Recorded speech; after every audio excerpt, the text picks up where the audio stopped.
Parents snatched my car for my future doctor brother because it's wasted on you. Now they are coming after my savings, but I've reached my limit. I have an older brother, Jason, and he's definitely the golden child. My parents are paying for everything, including full tuition at a private college. Meanwhile, when I said I wanted to study programming, they just shrugged. They got me a computer and told me to pay for myself at the local community college. I've been balancing school and a part-time job, and it feels like I'm just in the background. A few weeks ago, my grandparents gave me a car for my birthday, which was huge because I needed it for work and school. It meant a lot to me. Finally, something that was actually mine. But 2 weeks after I got it, my parents started making comments about how Jason could use it. At first, I brushed it off, but it kept coming up. Stuff like, it's embarrassing for Jason to keep borrowing rides, or he's gonna need a car soon for his career. I could tell they were working up to asking me to give him the car. I argued with them because why should he get everything, including my car? Then they made an offhand remark about not wanting the car to be wasted on me. My one gift was up for grabs just because Jason might need it more. They tried to backtrack, but the damage was done. In their eyes, Jason's needs would always come first. And mine? Apparently, I was just expected to give up what little I had. So, our family isn't rich. We're more mid to lower class. My grandparents are better off, but my parents never really worked that hard, so we just got by okay. Despite that, they always wanted to seem like we were well off. We lived in this really nice neighborhood, but I always felt like we didn't belong there. I guess that's why having Jason become a doctor is so important to them. It's like they're trying to prove we belong. Like they'll finally fit in if he succeeds. But I didn't really care about that. I just wanted to live my own life. When my grandparents gave me the car, they didn't make a big deal out of it. It was more like, you've earned this. You're working hard. Here, take the car. And that moment, it hit me. It wasn't just about the car itself. It was about being noticed for once. Like someone actually saw me outside of Jason's whole future doctor thing. They saw that I've been grinding it out too. I needed that car. Before I had it, I was taking the bus every morning, running to catch it at 7:15.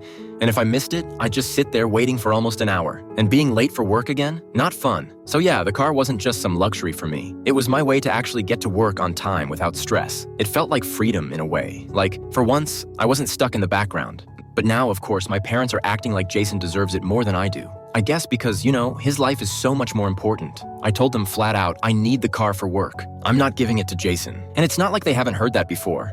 I've said it a few times now, but they keep brushing it off. Oh, you can manage without it? My dad said, like it was no big deal. He went on about how Jason's in this critical phase of his life and how he needs the car for his future career. Future career. That's what it's always about with Jason. What about my future? Doesn't matter, apparently. The thing that really pissed me off is how they just assumed I'd give it up. Like, they didn't even ask. They just hinted at it, danced around it, and then expected me to be okay with handing it over. And Jason, he didn't even say anything. He wasn't asking for the car, but he also wasn't saying, hey, I'm good without it. He just let them do the talking, like always.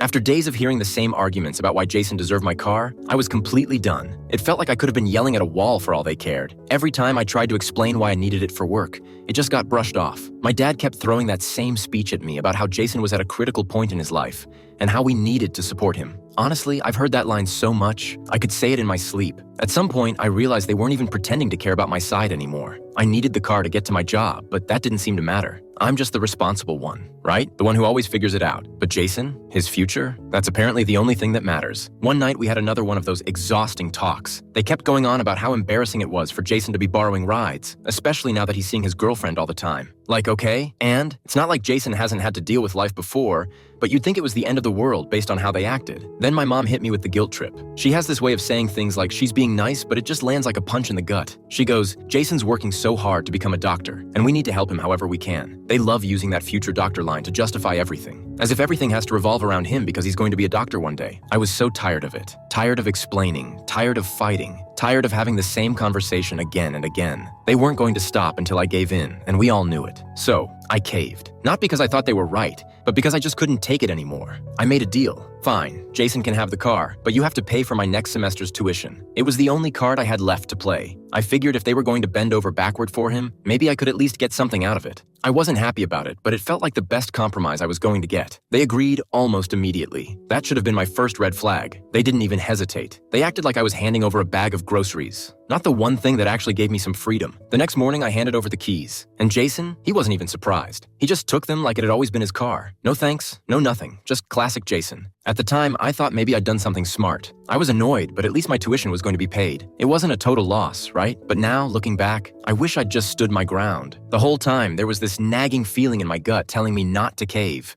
But I was so worn out by all the arguing that I just gave up. I should have known it wasn't going to end there. A few weeks after I gave up the car, things were quiet. Too quiet, actually. I figured my parents were just happy I'd done the right thing for Jason, and I was waiting for them to follow through on the deal. They'd promised to pay for my tuition next semester, and I was counting on that. I didn't really have any other way to pay for school, so I was already planning around that money. Then, one afternoon, my parents called me into the kitchen. I could tell by their faces that something was up, but I wasn't ready for what they were about to say. My mom didn't waste time. She just came out with it. There's been a situation with Jason. I didn't know what to expect, but I nodded, waiting for her to continue. That's when she told me Jason had been driving with his girlfriend and someone had cut him off. Instead of letting it go, like any normal person would, he lost his temper and caused a minor accident. The other driver decided to press charges, and now Jason was facing legal trouble. I stood there, trying to process it. Jason, Mr. Perfect, had finally messed up, but it didn't stop there. We had to hire lawyers, my dad said, his voice steady, like this was just another minor inconvenience. It's going to cost a lot, and we had to use the tuition money we promised you. I blinked, not sure I'd heard him right. Wait, what? I asked, the words feeling heavy in my throat. We had to help Jason, my mom added, her tone suggesting this was the only reasonable course of action. It's just a delay. You'll still be able to go to school later. We just needed to take care of his situation first. I couldn't believe it. The money they'd promised for my education, money I was counting on, was gone. They'd used it to bail Jason out of trouble, like my future didn't even matter. I stood there, my mind racing, trying to make sense of what they'd just said. They were talking like this was completely normal. Like of course Jason's mistake should come before my future. I didn't even know how to respond. I just turned and left the room, not trusting myself to speak. Back in my room, I sat on the edge of my bed, staring at the wall, my mind spinning. I'd made a deal with them. I gave up the car, and they promised to pay for my tuition. How could they just take that away like it didn't even matter? When I finally confronted them about it, my mom looked at me like I was making a big deal out of nothing. We had no choice, she said. Jason needed help. You'll get your chance later. Her words stung. It was like I didn't matter, except when they needed me to give something up for Jason. I guess deep down, I should have seen this coming. It was always Jason first, but still, it hurt more than I ever expected. That was the last straw. The one thing I thought I had control over, my tuition, my future, was just gone. They didn't even hesitate. It was like I was an afterthought in my own life. After I found out they'd used my tuition money for Jason's lawyers, I was done. Like, completely done. I mean, I'd spent my whole life watching them put Jason first, but this was a new low. No matter what I did, I was always going to come second. But this time, they didn't just ignore me. They took something that was supposed to be mine and handed it to him. Again. For the next few days, I couldn't stop thinking about it. I avoided them at home, stayed late at work, and just scrolled mindlessly on my phone for hours, trying to distract myself. But every time I saw them, it all hit me again. They didn't care about me. Not really. They only cared about making sure Jason's life stayed perfect. At first, I had no idea what to do. Talking to them was pointless. They just brushed me off like it was no big deal. My mom even had the nerve to say, "It's just a delay. You'll still be able to go to school later." Like that somehow made it okay. But I couldn't let this go. Something inside me just snapped. I was tired of being walked over. I paced around my room for hours, thinking about everything over and over. And then I just made up my mind. I wasn't asking for permission anymore. I was going to take the car back. If they weren't going to hold up their end of the deal, I wasn't going to sit around waiting for more broken promises. Jason was at home on the weekend, and that day, I didn't wait for him to come out of his room. I just walked in, grabbed the keys from the counter, and left. No explanations, no arguments. I wasn't there to fight. I was there to take back what was mine. As I was leaving, I heard my mom calling my name, but I didn't stop. I didn't care. Driving that car felt different. The steering wheel felt smooth under my hands, like it was mine again. For the first time in a long time, I wasn't doing something for them or waiting for their approval. I was doing this for me, and it felt good, really good. After I took the car back, I just drove straight to my grandparents' house. No plan, no idea what I was going to say. I just knew I couldn't stay at home and act like nothing happened. My grandparents have always been the only ones who actually listened to me, and at that point, I just needed someone on my side. The drive felt like it took forever. I didn't even have music on, just me, alone with my thoughts, which were all over the place. No rehearsed speech or anything. I wasn't sure what I was going to say when I got there, just that I had to get away from my parents. When I finally pulled up to their place, my grandpa was out in the garage, doing his usual tinkering with tools. He saw me park and gave me this look, like he already knew something wasn't right. "Everything okay?" he asked when I got out. I just stood there for a second, feeling my chest tighten. I hadn't even figured out what to say yet, but before I could stop myself, it just came out. They gave Jason my tuition money. That was it. One sentence. I didn't need to explain much more. He just nodded like he already got it. We went inside and I told them everything. How my parents promised to cover my tuition if I gave up the car, how Jason got into that stupid road rage accident, and how they used my tuition money to pay his legal fees. The whole time, my grandparents just listened. They didn't cut me off or try to fix things while I was talking, which made me feel weirdly anxious. I wasn't sure if they were mad at me for going along with my parents' deal or mad at the whole situation. My grandpa kept shaking his head, crossing his arms, clearly frustrated. My grandma didn't say much, but I could see it on her face. She wasn't mad at me. She was disappointed in them. After I finished, my grandpa let out this long sigh and shook his head again. That's not right. That's not right at all. My grandma didn't have to say anything. The way she looked at me said enough. Then my grandpa just comes out with, "You know you can stay here, right? You don't have to go back if they're treating you like that." And that was it. Like this weight I didn't even realize I was carrying just lifted off me. I hadn't even thought about moving out before, but when he said that, it hit me. I didn't have to go back to that. I didn't owe my parents anything. They even said they'd help with college. My grandpa started talking about scholarships and financial aid, saying they'd pitch in wherever they could. It wasn't a huge, sweeping fix or anything, but it felt real. It felt like they had my back, and that was more than I'd ever gotten from my parents. I didn't make any big decisions right then, but just knowing I had options, that I wasn't trapped, it changed everything. For the first time in a while, I felt like I actually had control of my life, and I wasn't going to waste that. A few days after talking to my grandparents, I knew I had to confront my parents. I hadn't told them I'd taken the car back yet, but I figured they already knew. Honestly, I didn't care how they'd react. I was done tiptoeing around their feelings, and it was time to deal with it. So, I went back home. As soon as I walked in, I could feel the tension. It was like they'd been waiting for me. My mom was the first to speak, and of course, she didn't disappoint. "Why did you take the car?" she asked, like I'd just committed some grand theft or something. No mention of the tuition money or the fact that Jason had caused this whole mess, just the car. I kept my cool. "You used my tuition money for Jason," I said. Straightforward, no drama. I wasn't going to let them change the subject this time. Then my dad jumped in, talking about how Jason needed their help, how it was a family emergency. I couldn't believe they were still trying to justify it, like none of this was a big deal. It was clear to me that they didn't care they'd broken their promise. To them, it was always about Jason. I looked right at them and said, "I'm not giving up my future because Jason can't control his temper." That's when my mom decided to pull out her favorite move, the guilt trip. She started going on about how Jason had worked so hard and how they couldn't let one mistake ruin his future. She actually had the nerve to say I'd get my chance later, once Jason's situation was handled. That's when it really sank in. They were never going to help me, not like they helped him.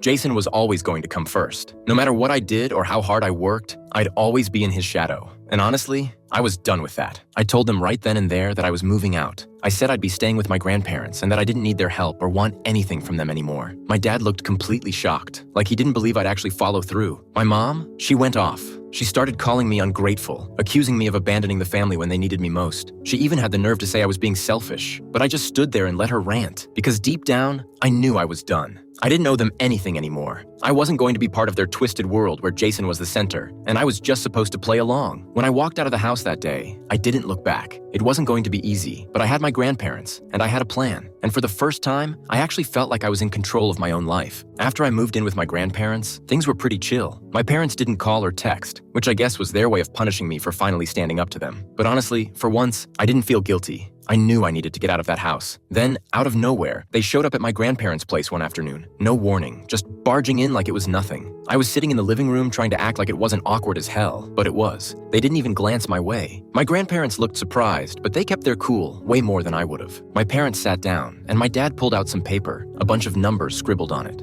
I had no idea what was going on, but then my dad started talking and I could feel my stomach drop. He was rambling about how much money they'd spent on me over the years. Food, clothes, school, everything. It was like some bizarre financial report, but it took me a second to realize what was happening. They wanted my grandparents to pay them back for raising me, like, you want him? You pay for him.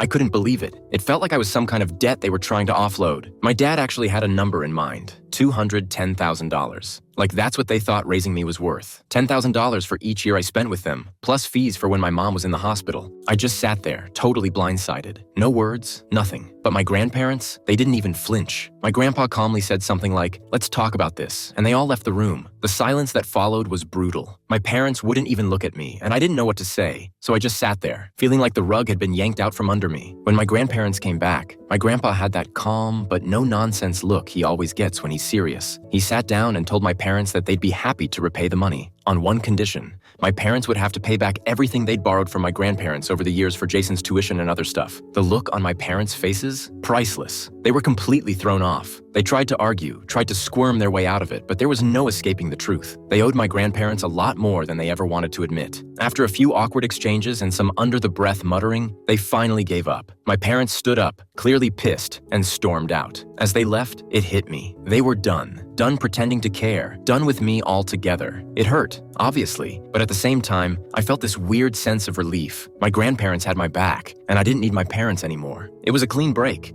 and for the first time, I felt free from all the crap they'd put on me for years. Yeah, it sucked seeing just how far they'd go to put Jason on some pedestal, but whatever. I had my own life to figure out now, and I wasn't going to let them drag me down anymore.